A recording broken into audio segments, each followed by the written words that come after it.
Buenas tardes a todos los presentes. Bueno, yo vengo en representación del Colegio de Profesores. No puedo partir la intervención sin antes decir algo que realmente yo creo que nos duele a todos nosotros, y es lo que está sucediendo hoy día en Chile. Ayer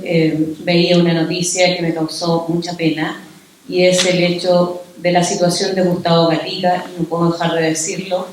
quien ayer el informe médico dice finalmente que quedará ciego de los dos ojos. Esto no puede seguir pasando en Chile. No es posible que nuestros niños sigan siendo expuestos de esta manera.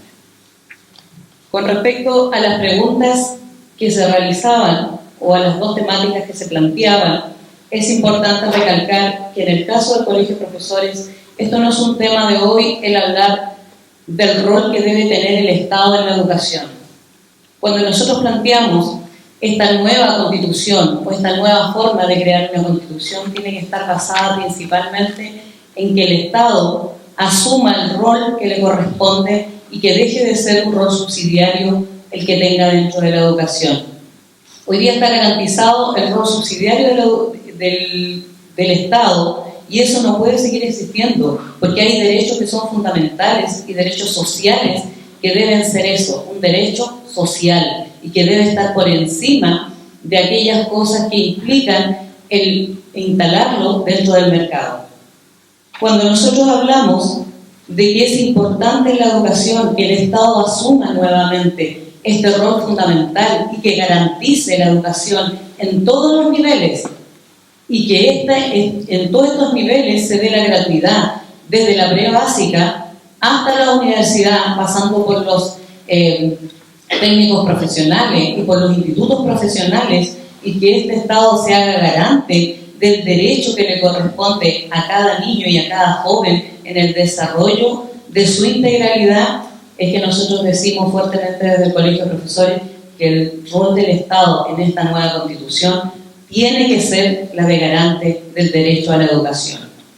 Cuando nosotros hablamos que la educación en Chile es segregada, efectivamente tenemos una de las educaciones más segregadas que existen. No es posible que sigamos conviviendo con esta educación que hoy día se da y que responde a las leyes del mercado. No es posible que la educación hoy día responda a los capitales y no a aquello que efectivamente debe darse en la educación. Cuando hablamos de calidad de educación, por ejemplo, hablamos de un tema que no lo hemos sacado del mercado. La calidad sigue siendo un concepto mercantil, como lo siguen siendo muchos de los conceptos que usamos hoy día en educación. El concepto de usuario, el concepto de gestión. Hoy día no podemos seguir sosteniendo esta educación de mercado. Hoy día debemos hablar del fin de la educación, no de la calidad de la educación. ¿Y cuál es el fin último de la educación? El proveer personas integrales y que además le dé felicidad al ser humano.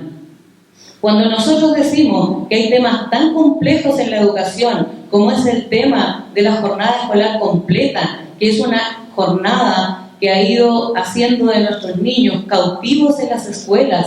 que no ha dado la posibilidad a las familias de poder instalarse en el tema de la educación junto a sus hijos, o que los niños puedan tener los espacios suficientes para poder crear comunidad junto a la gente con la que se desarrolla, es que nosotros decimos que la jornada escolar completa hoy día es un gran error de la educación. Debemos dar vuelta a este tema, debemos buscar la forma de hacer una discusión profunda sobre educación y sobre este sistema que hoy día se sustenta. Cuando nosotros decimos que los padres deben hacerse cargo de parte de la educación, es porque nosotros sabemos que cuando se instala la jornada escolar completa en nuestro país es precisamente para dejar que las familias puedan salir al mercado laboral, y seguimos hablando de un sistema que es oprobioso y que va disgregando a las familias.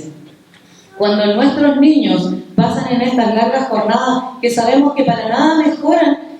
los aprendizajes o el desarrollo del niño, sino que más bien producen un problema de ansiedad y de estrés grave, es que nosotros decimos que ya no se puede sustentar esto en este tema. Hoy día deberíamos estar hablando de los grandes problemas sociales, cómo estos grandes problemas sociales es lo que han llevado a esta educación a donde la tenemos hoy día. Hoy día las escuelas se han transformado en verdaderas guarderías, porque los padres tienen que dejar a sus niños en las escuelas para poder trabajar y proveer las condiciones mínimas de sobrevivencia.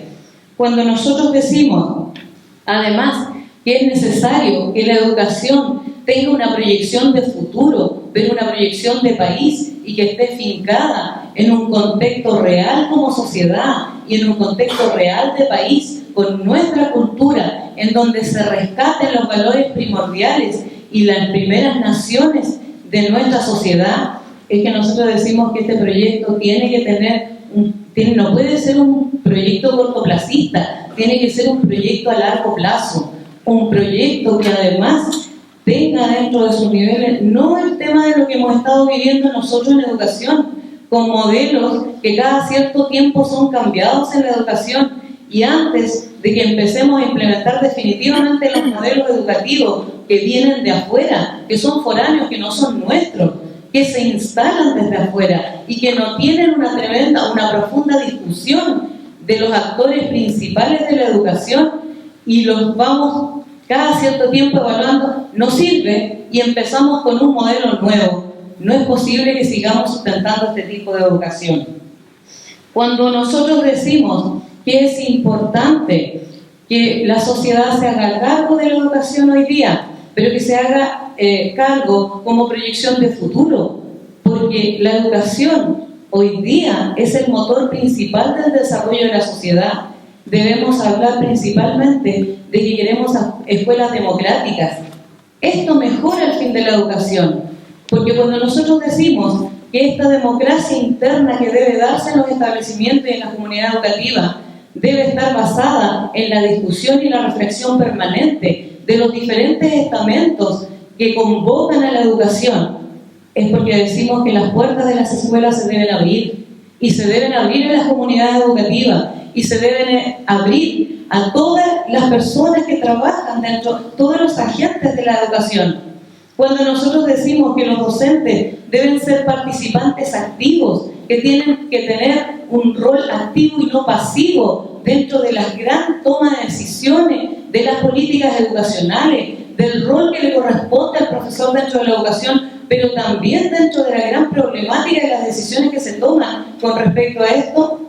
es que nosotros decimos que hoy día en la educación tenemos que darle una mirada de sociedad distinta. Cuando nosotros vemos que habitualmente las leyes que se crean en educación es a espaldas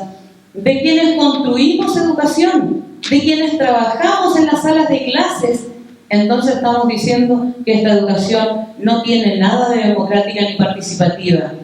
Hoy día tenemos un proceso de tercerización en la educación que es tremendamente importante. Hoy día hablamos... 2 minutos. Hoy día hablamos de que los recursos no llegan a donde tienen que llegar, y es precisamente por esta tercerización. Hoy día las comunidades deben ser una extensión de los establecimientos educacionales en las ciudades, deben ser pensadas para que la educación sea su totalidad un proceso educativo. Hoy día decimos también, y con esto termino, que no es posible que tengamos una ministra de Educación que cercena el pensamiento de los docentes y que le impide hacer lo que nosotros sabemos hacer, crear personas, desarrollar personas que van a ser transformadoras de la sociedad desde un espíritu crítico y reflexivo. Cuando ella dice que va a criminalizar a los docentes, es porque esta persona que dirige la educación realmente hoy día no está centrada en lo que es la gran discusión de la educación. Gracias.